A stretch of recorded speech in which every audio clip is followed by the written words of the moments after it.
You can sit na po. Yan na, parin po ang MC nyo. Parin po ang MC nyo. Wala pa po yung iba, hindi na po natin sila pwede kantayin. Dadating po sila kasi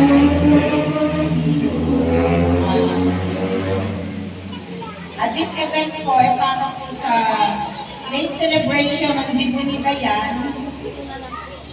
Yung pagkakapasan niya po ng graduation po niya at saka pagkakapasan niya po yung pagiging RM niya.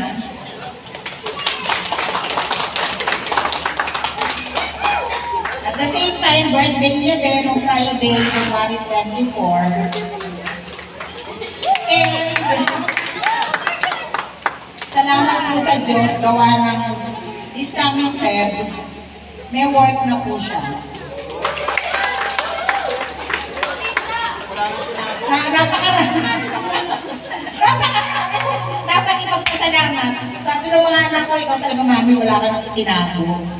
And ganyan naman ako, what you see is what you get. Ano yung nakikita niyo sa akin, ganun talaga ako. Masayahin lang ako tao. Ano? Hindi pwedeng MC pa.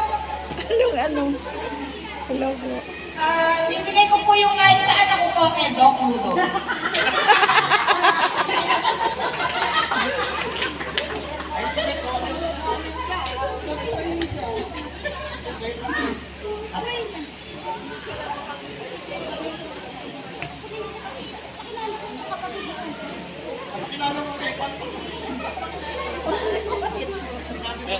Awal-awal tumating ka.